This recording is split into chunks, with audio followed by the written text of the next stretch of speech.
Allez, faites de toutes les nations des disciples, les baptisant au nom du Père, du Fils et du Saint-Esprit, et enseignez-leur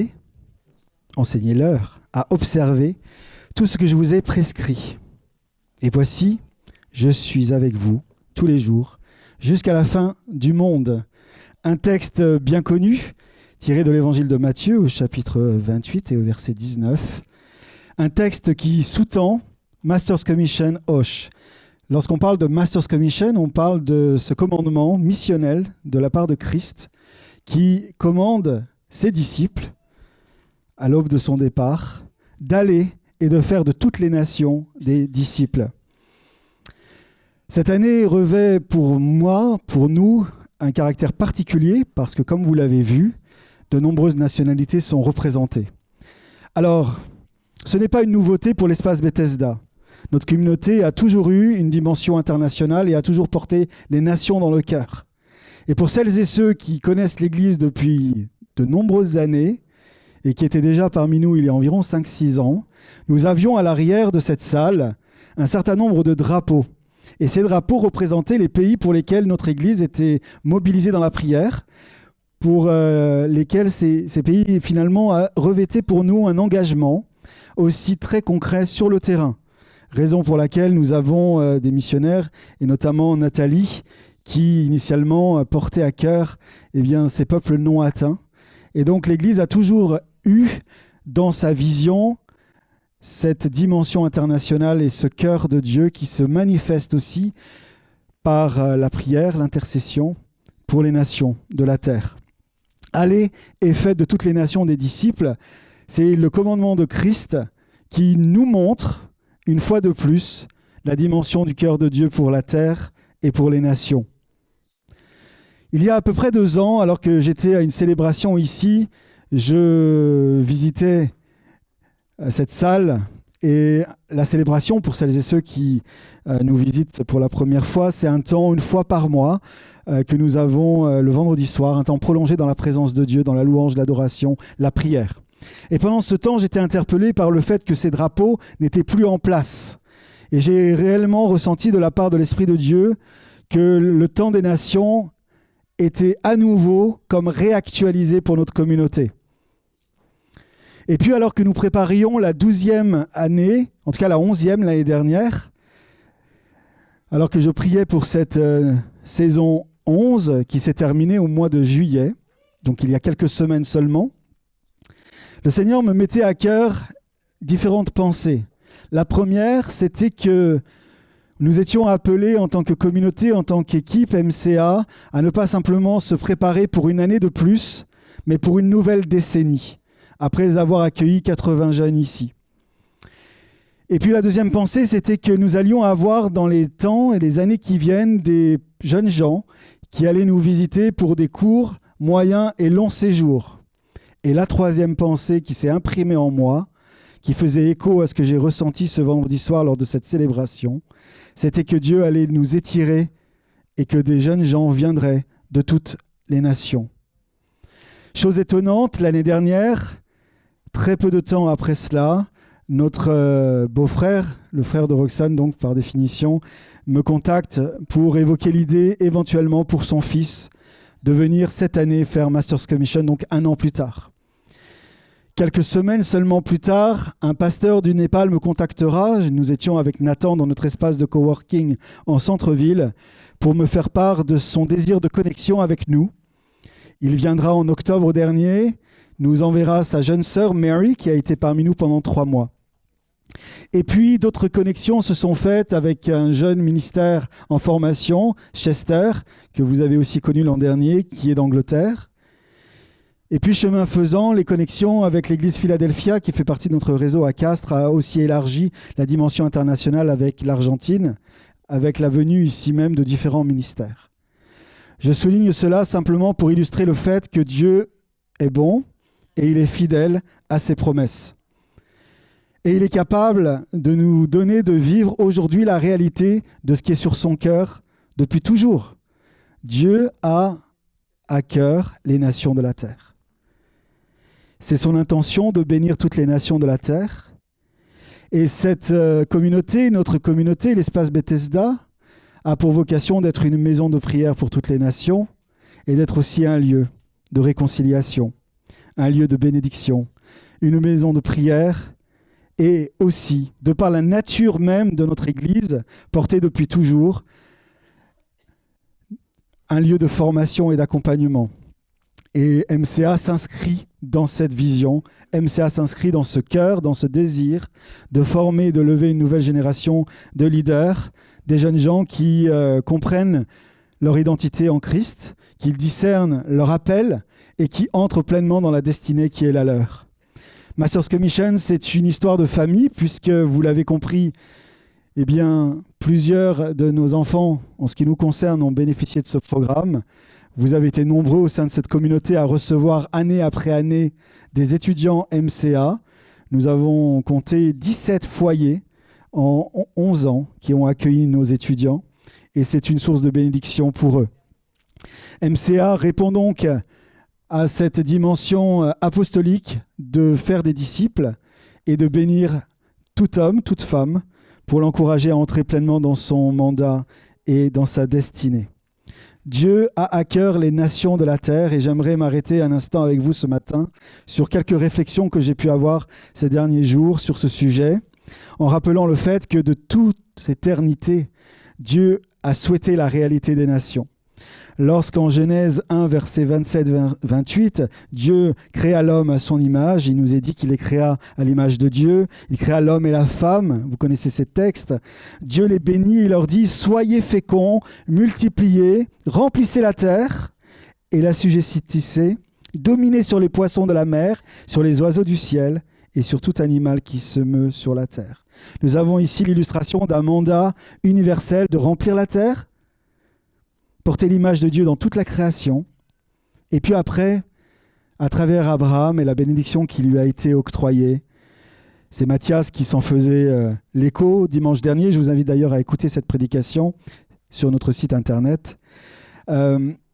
Mathias nous rappelait en fait que Dieu travaille de génération en génération. Et Abraham a eu cette bénédiction en Genèse 12 qui disait « Je ferai de toi une grande nation, je te bénirai, je rendrai ton nom grand et tu seras une source de bénédiction. Je bénirai ceux qui te béniront, je maudirai ceux qui te maudiront. Et toutes les familles de la terre seront bénies en toi. Toutes les familles de la terre seront bénies en toi. » Dieu n'a jamais eu comme intention de limiter son salut à un seul groupe exclusif, mais son cœur, son intention a toujours été de bénir tout homme, toute femme, de bénir toute langue, toute culture. C'est son projet global. Dieu aime la diversité. Il est intentionnel quant au fait de l'avoir suscité parce qu'il y a une telle beauté dans la diversité. Nous le savons lorsque nous regardons notre siècle présent, que la diversité est aujourd'hui sujet à contestation, sujet à mépris et toute forme de racisme. Et ça, c'est l'œuvre du péché qui est venu et qui a cassé ce que Dieu a créé de plus beau pour briser, pour casser, pour séparer les hommes et les femmes afin de nous limiter dans ce que Dieu avait pour nous.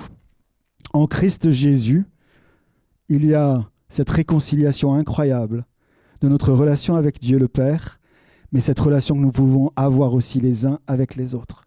C'est pourquoi nous célébrons la diversité culturelle au milieu de nous, parce que nous en voyons ici le signe visible de la nature même de Dieu.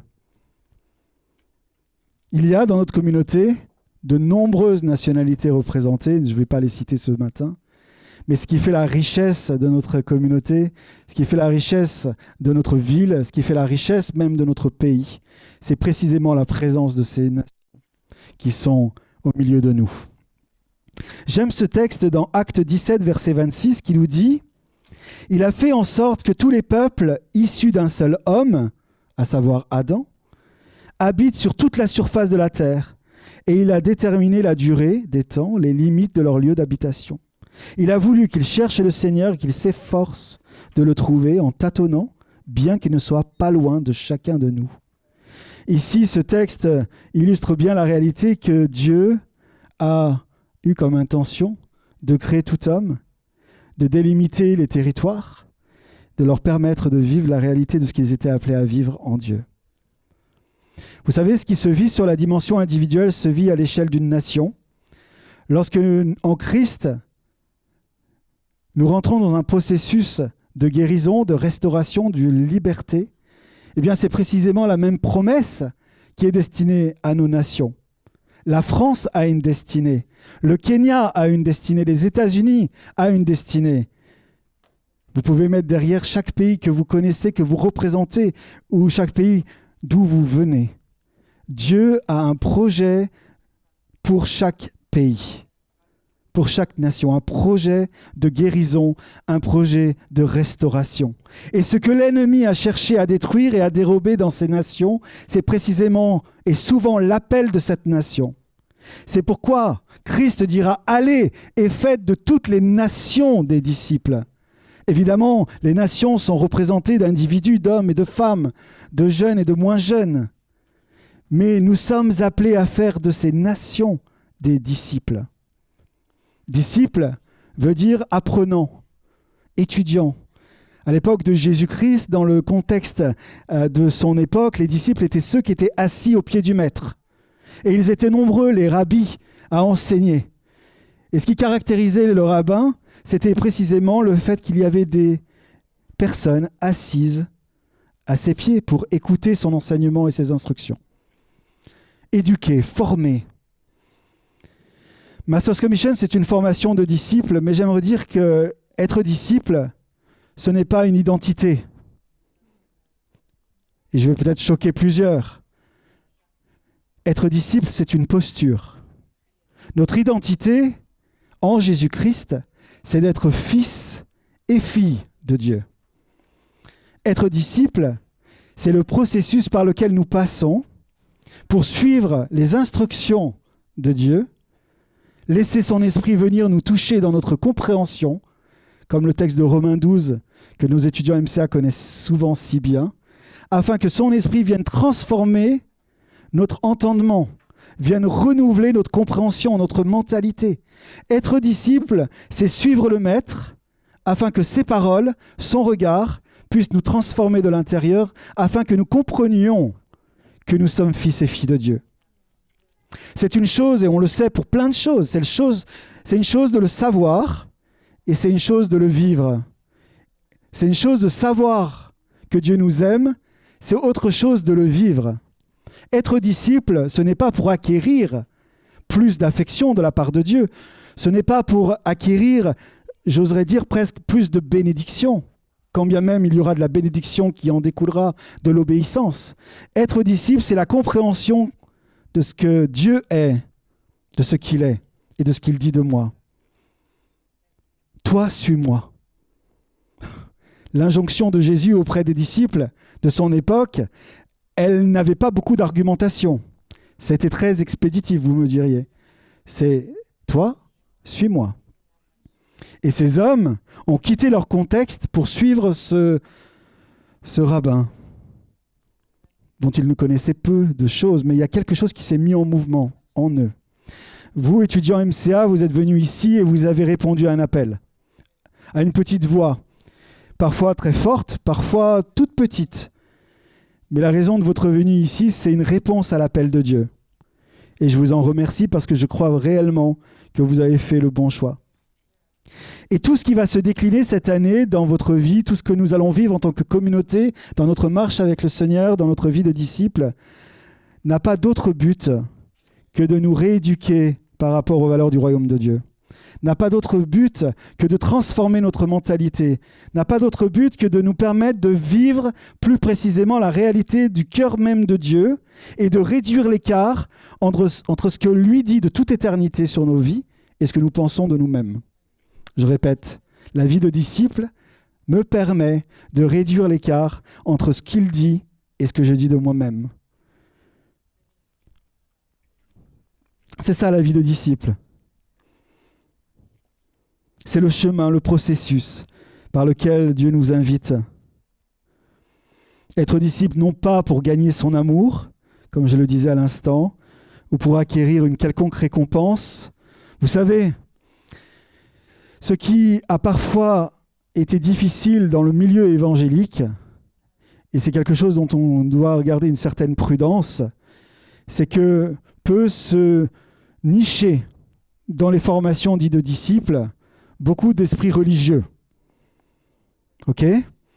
Tu dois le matin faire ton culte personnel, tu dois te lever à telle heure et passer au moins 1 heure. Je fais une caricature, vous me comprendrez. Dieu n'est pas dans cette affaire-là.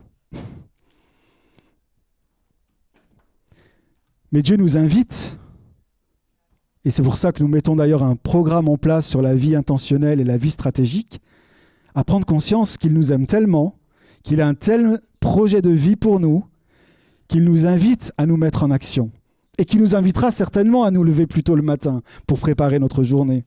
Qui nous invitera certainement à mettre en place une discipline de vie pour répondre à son appel. Mais vous comprendrez qu'il ne s'agira pas ici d'une injonction qui viserait à mettre un joug religieux pour accéder à une plus grande sanctification ou pour accéder à une plus grande part de ce que Dieu voudrait pour moi. Dieu t'aime.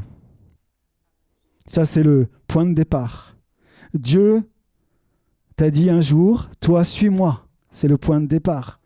Et parce que tu le suis, eh bien oui, il va te dire, là, il est temps pour toi de te mettre en mouvement, de réorganiser tous les domaines de ta vie, tes finances, ton temps, la gestion de tes loisirs, et de commencer à ouvrir la porte de notre vie, comme si finalement notre vie était une maison, et inviter le Seigneur à être Seigneur.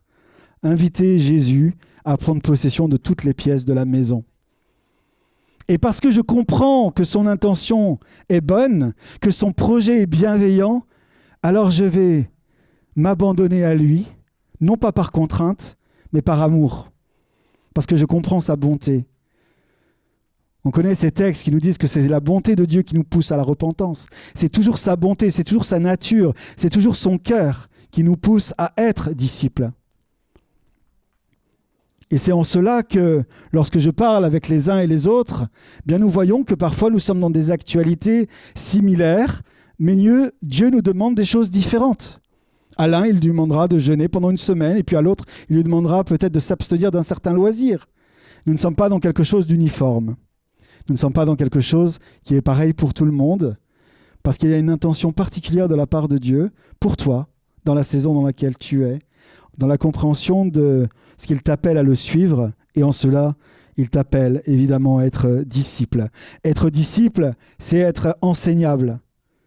Être disciple, c'est de rester malléable dans les mains de Dieu, quel que soit notre âge. On peut avoir 20 ans et être absolument pas enseignable. Penser que nous connaissons tout sur tout et que nous avons un mot à dire sur tout sans avoir forcément recherché. Mais permettez-moi de dire que nous pourrions en avoir 70 et penser que nous avions déjà peut-être tout compris sur tout. Donc l'enseignabilité, qui est une caractéristique du disciple, c'est quelque chose qu'on doit revisiter régulièrement, et c'est le Saint-Esprit qui nous y aide, clairement. Être disciple, c'est comprendre que Dieu nous donne de pouvoir vivre aux côtés des uns et des autres, et d'apprendre des uns et des autres. Je suis toujours, moi, étonné de voir les conversations entre les disciples de Jésus.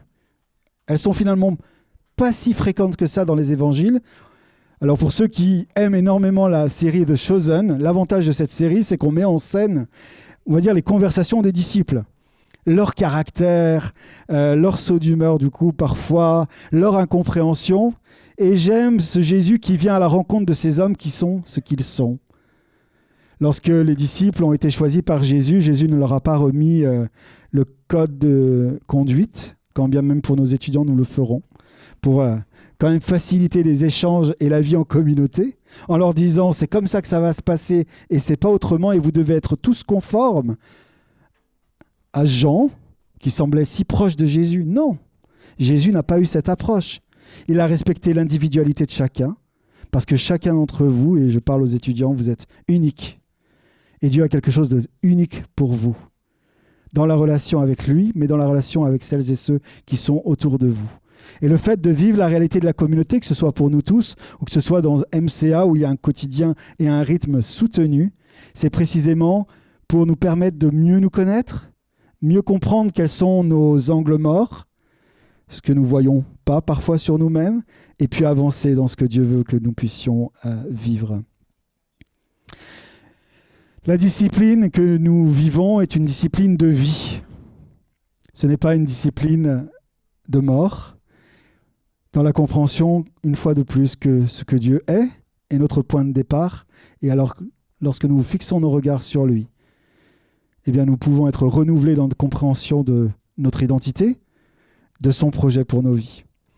Ce qu'il fait à l'échelle de l'individu, il le fait aussi à l'échelle des nations. Faites de toutes les nations des disciples.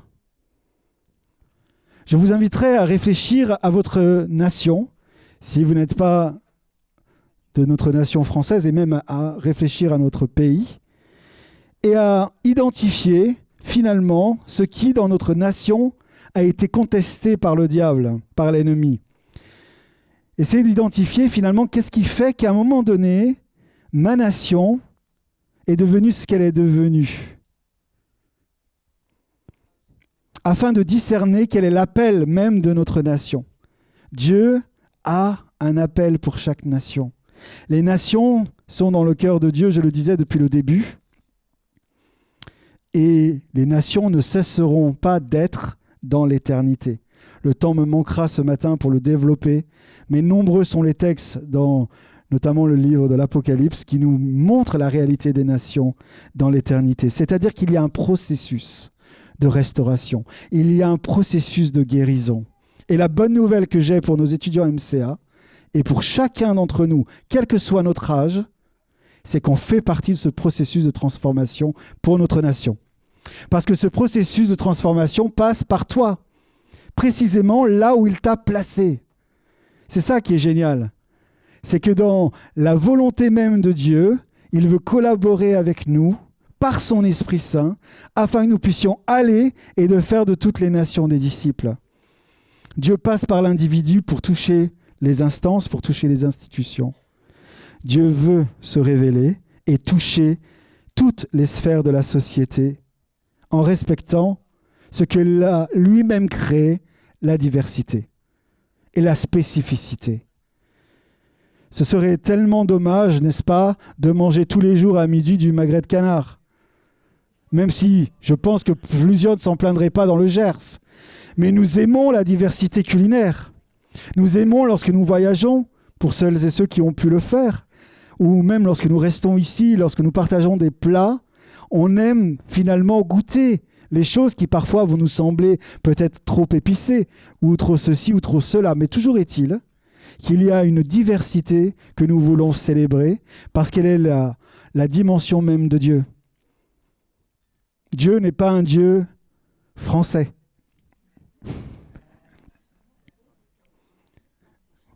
Mais par contre, il aime la France profondément. Et il y a un projet de vie de la part de Dieu pour la France, pour qu'elle soit ce qu'elle est appelée à être pour toutes les nations. Chaque nation doit se lever. Lève-toi et brille. Et la gloire de l'Éternel se lève sur toi. France, lève-toi et brille. Et la gloire de l'Éternel se lève sur toi. Costa Rica, lève-toi et brille. Et la gloire de l'Éternel se lève sur toi. Vous pouvez mettre la nation qui est sur votre cœur. Il y a précisément, lorsque nous parlons parfois avec les uns et les autres, des nations que Dieu nous met à cœur. Puis parfois, on ne sait pas quoi en faire, en fait. Moi, depuis l'âge de 12-13 ans, Dieu m'a mis dans le cœur les États-Unis. Je n'en comprenais pas toute l'envergure et le sens à l'époque. Je n'en avais que quelques contours. Mais lorsque je vois tout le parcours de Dieu dans ma vie, toutes ces promesses de Dieu, cette capacité, comme Mathias le disait dimanche, d'être bon, d'être fidèle, mais d'être tout puissant pour mener à bien son projet, je me dis, mais c'est incroyable de voir que finalement, même une petite semence dans un jeune garçon de 12 ans peut, des années plus tard, nous amener à en être là aujourd'hui, dans ma vie en tout cas, Et le chemin est encore, je l'espère, en tout cas en ce qui me concerne, long. Mais il y a des choses comme ça qui sont dans nos cœurs. Dieu est bon, il est fidèle. Dans sa nature, il l'est. Il tient ses promesses.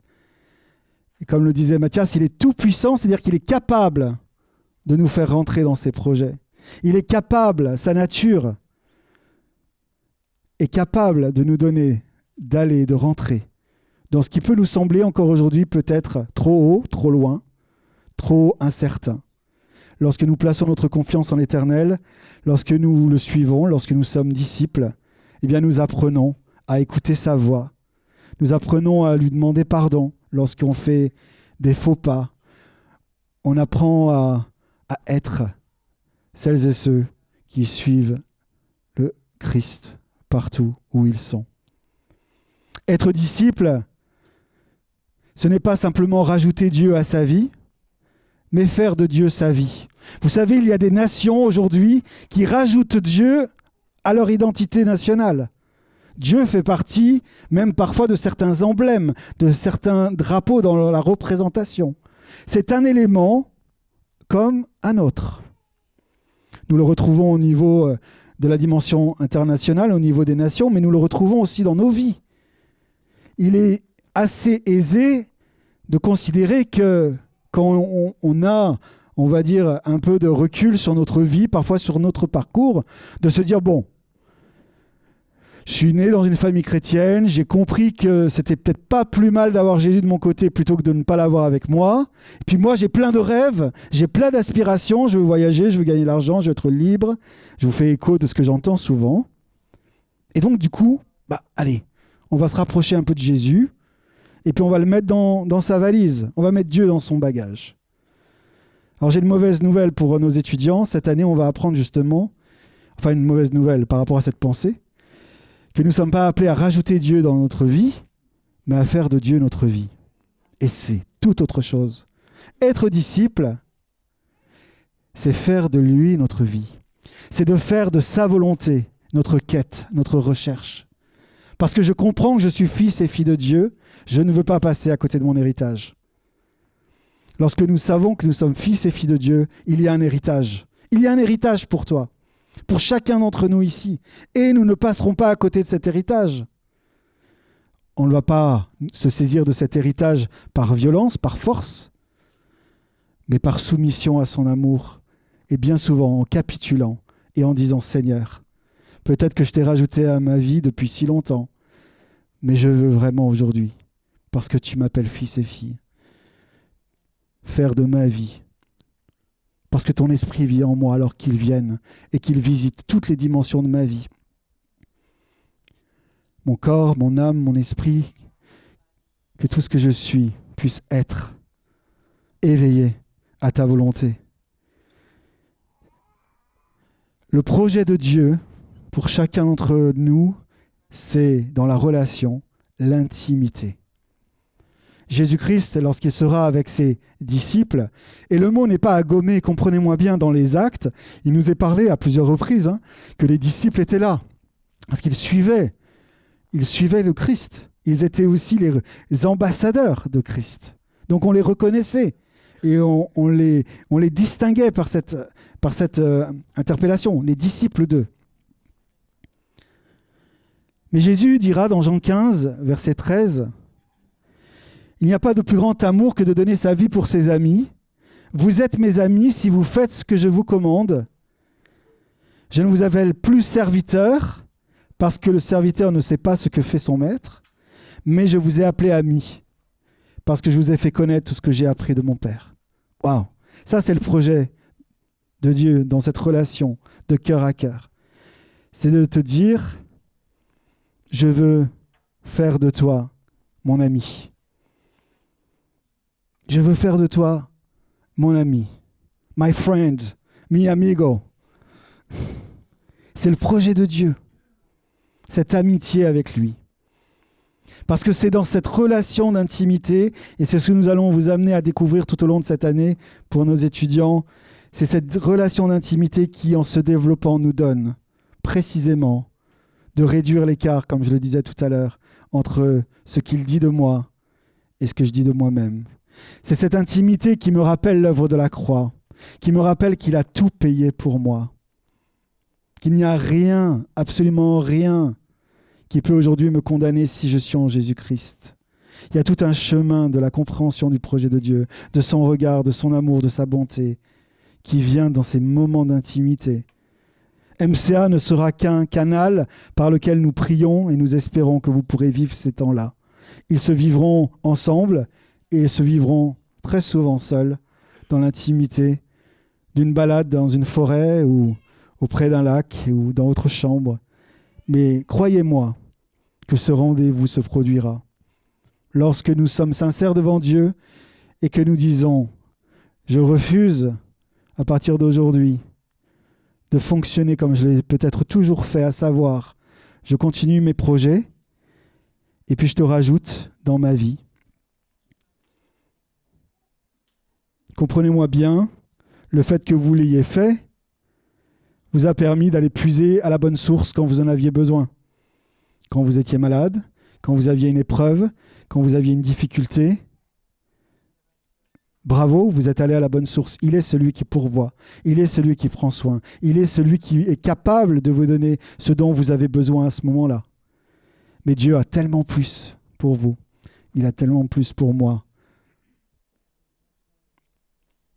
Certaines nations vont se tourner vers Dieu lorsqu'il y a des drames, et les drames sont si nombreux.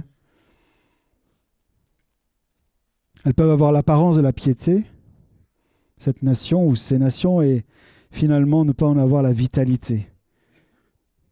Le projet pour nous, c'est d'aller, de faire de toutes les nations des disciples et de parler la vie à ces nations.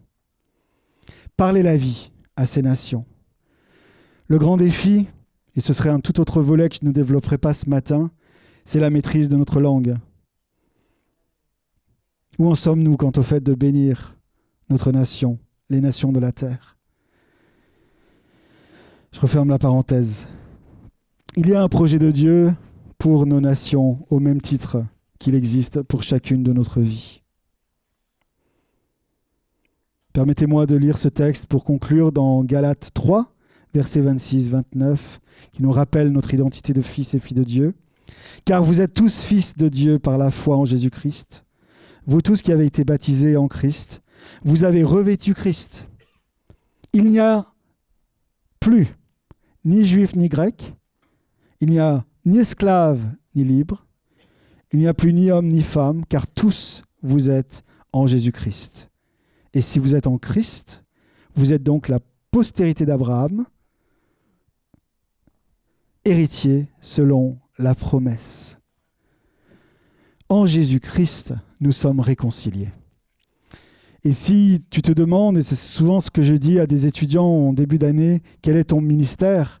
J'aimerais t'inviter à considérer que un de tes premiers ministères, c'est ce ministère de la réconciliation. Et avant de se réconcilier avec l'étranger, avant de se réconcilier peut-être avec ceux qui ne me ressemblent pas, il y a une première réconciliation que Dieu veut faire, c'est la réconciliation avec toi-même. Comment peux-tu aimer celui qui ne te ressemble pas si tu n'es pas en mesure d'aimer ce que tu es toi? Alors j'ouvre beaucoup de tiroirs, mais c'est des propos d'introduction qui présentent un petit peu le programme de ce que nous allons voir dans ce premier trimestre à MCA, à savoir que nous allons beaucoup travailler la relation à Dieu, notre identité en Christ, et laisser son regard visiter nos pensées. Et en cela, oui, MCA est une formation de disciples. Parce qu'en comprenant son bon projet, eh bien, on ne va pas fixer le pointeur ou le curseur sur l'interdit, mais on va le fixer sur ce qu'il dit, lui, pour notre bien. Dieu veut ton bien. Dieu veut notre bien. Et parce qu'il veut notre bien, il met un cadre dans lequel il nous donne de pouvoir grandir. Et ce cadre, il y a des recommandations dans la parole que vous connaissez. Les commandements qui ont été donnés par Moïse ont un aspect aussi dans la nature même de ce décalogue pédagogique pour donner une structure, pour vivre en harmonie. Donc je ne dis pas qu'être fils et fille de Dieu et la liberté glorieuse des enfants de Dieu à laquelle nous sommes attachés nous prive du cadre, parce que Dieu parle et sa parole est pour nous une lumière sur notre sentier, pour savoir comment gérer les conflits, pour savoir comment gérer les difficultés que nous viendrions à rencontrer, pour savoir comment gérer nos cœurs lorsque parfois des choses pas très belles viennent à surgir.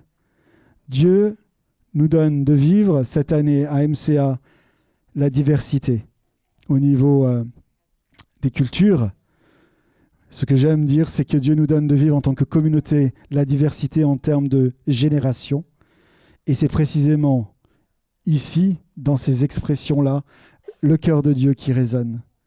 Pour nous en tant qu'individus, en tant que personnes, mais aussi pour nos nations. Dieu a un projet pour toi et Dieu a un projet pour ta nation à travers toi. Que ce soit au près comme au loin. Il y a des hommes et des femmes ici qui seront appelés à partir au loin.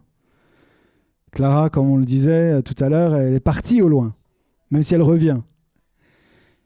Ce qui fait la force de ce que nous vivons dans notre communauté, c'est de pouvoir se dire que nous sommes ensemble.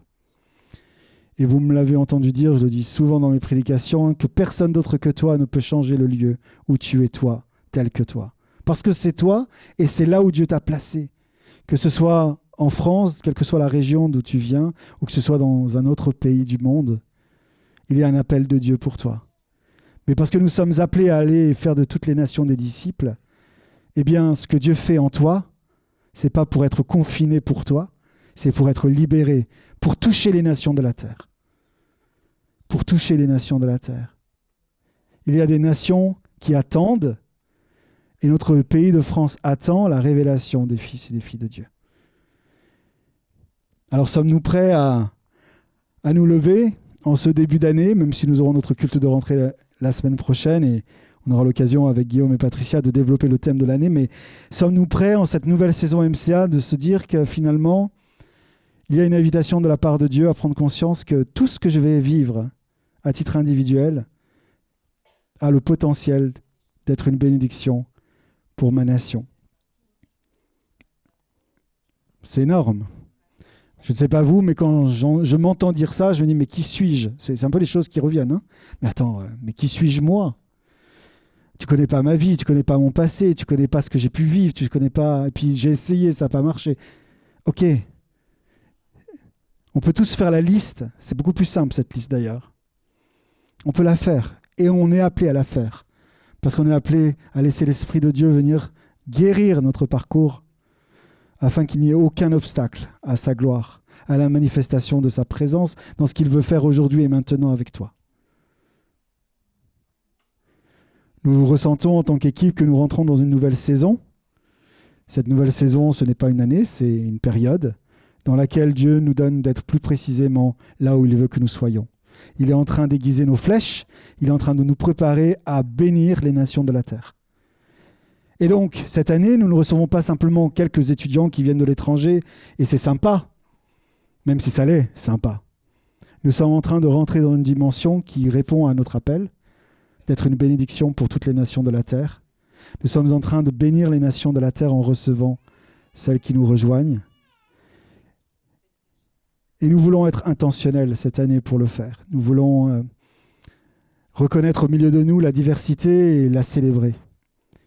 Et je crois que parfois, et je pense qu'il y a de la place aussi pour de la repentance pour cela, on est tellement prompt finalement à réduire le royaume de Dieu et ce qu'il veut faire à notre mentalité dite à la française. Vous savez, étant français, je me permets de le dire ici, marié à une Américaine, c'est pas toujours facile. Alors je ne règle aucun compte personnel, hein. Je le précise. Mais c'est pas toujours facile d'entendre ce qu'on dit sur les États-Unis. Je prends que cet exemple. Quel qu'en soit d'ailleurs son gouvernement. C'est pour ça que j'évoquais tout à l'heure la responsabilité qui est la nôtre d'être dans la bénédiction. Il ne s'agit pas de nier la réalité des défis, des troubles, de ce que le péché a cassé, abîmé, mais prions pour ces nations de la terre afin que le potentiel de Dieu, l'identité même de ces nations, comme les États-Unis par exemple, ou d'autres, puissent jaillir et venir à la lumière. Et qu'il y ait une voix qui s'élève, le concert des nations, parce que c'est précisément ce concert des nations qui est rassemblé devant le trône même de Dieu et nous serons de toute langue, de toute tribu, de toute couleur, rassemblés devant le trône de Dieu pour célébrer son nom. Et les nations dans l'éternité bénéficieront de la guérison, de la restauration. Commençons aujourd'hui à vivre la réalité de cette réconciliation. Commençons aujourd'hui à répondre à cet appel. Toi, suis-moi. Les disciples, lorsqu'ils ont quitté leur barque pour suivre Jésus, n'avaient aucune conscience qu'ils allaient être envoyés sur les contours de l'Europe, que certains allaient se retrouver même à Rome. Aucune conscience. Ils ont quitté la barque pour vivre une aventure. Alors vous qui êtes jeunes, je sais que très souvent on aime l'aventure. J'aimerais vous dire qu'il n'y a pas de plus belle aventure que de renoncer à avoir simplement rajouté Dieu à sa vie pour faire de Dieu notre vie. Et chaque jour de cette année, alors que vous préparez votre journée, quelle qu'en soit la forme, quel qu'en soit le timing, de pouvoir dire « mais pas ma volonté, mais la tienne ». Que ton règne vienne dans ma vie, dans tous les domaines de ma vie. Viens restaurer, guérir, libérer, redresser tout ce qui est courbé. Parce que je ne ferai pas de mon passé une fatalité qui m'empêchera de rentrer dans les projets de Dieu. La bonne nouvelle pour vous, c'est que vous aurez toute une équipe de ministères au sein de cette église, au sein de MCA, pour vous accompagner dans ce processus. La bonne nouvelle pour tous ici, c'est que nous sommes un corps, comme Alexia le disait tout à l'heure dans la louange, et que ce corps veut être en action. Si un membre souffre, eh bien, c'est tout le corps qui souffre. Et je crois que nous avons, dans les temps qui viennent, besoin d'aiguiser encore plus la conscience que nous sommes cette famille spirituelle. Et si vous nous visitez, vous venez d'autres communautés, je ne pourrais que vous encourager à ne pas rester seul, à vous connecter à des hommes et des femmes qui se placent sous le regard bienveillant de Dieu et qui vous invitent à une vie de disciples renouvelée, fortifiée, parce que l'avenir et la destinée de nos nations, elle est aussi liée à notre mouvement et à notre obéissance. Qui enverrai-je et qui parlera pour moi? Seigneur, me voici, envoie-moi. Que cette réponse puisse être la nôtre en ce début d'année. Quel que soit l'envoi. L'envoi, pour certains, sera un envoi dans un quartier, dans une nouvelle association de la ville, peut-être dans un autre pays, en Europe ou aux extrémités de la terre. Mais si tu entends cette voix, alors n'endurcissons pas nos cœurs, mais répondons à son appel en disant « Seigneur, me voici ». Père, merci pour la réalité de ta parole ce matin, cette parole qui vient encore à notre rencontre et qui nous interpelle et qui nous rappelle que ton projet pour nous est un projet de bonheur et non de malheur, que ton projet pour nous est un projet de vie, que dans le temps dans lequel nous sommes, c'est un temps dans lequel tu as de toute éternité voulu que nous puissions être. Il n'y a pas de hasard avec toi. Si nous vivons aujourd'hui, c'est que tu l'as décrété de toute éternité pour un projet de vie, un projet de paix qui touche ma vie, mon couple, mon foyer, ma famille, mais la nation dans laquelle je suis et les nations de la terre. Père, je prie que tu nous donnes, en ce début d'année, de renouveler le regard par ton esprit sur nous-mêmes, que nous puissions nous rapprocher de ce que tu dis. Et s'il y a du trouble, s'il y a de la confusion, Saint-Esprit, viens éclairer, viens donner cette clairvoyance dont nous avons besoin. Je veux déclarer sur la vie de plusieurs ici que le temps de la confusion est fini. Et nous appelons à l'existence maintenant tout ce qui a été semé, parfois depuis votre plus grande ou tendre enfance, comme on dit, afin que ces choses qui ont pu être détruites, abîmées par l'ennemi, puissent être guéries, puissent être à nouveau mis à la lumière, et afin que vous puissiez goûter à la joie d'être dans l'intention de Dieu. La plus grande joie, Seigneur, que tu nous invites à avoir, c'est la joie de ta présence, la joie de ta personne et la joie de nous savoir dans ton plan. C'est là le vrai succès, c'est là la réussite, c'est là tout ce que toi, tu décrètes sur nous. Alors oui, Seigneur, Nous voulons vivre ta volonté. Nous voulons la rechercher. Viens par ton esprit transformer et renouveler notre intelligence afin que nous puissions discerner cette année pour tous nos étudiants, mais pour chacun d'entre nous, ta volonté, celle qui est bonne, agréable et parfaite.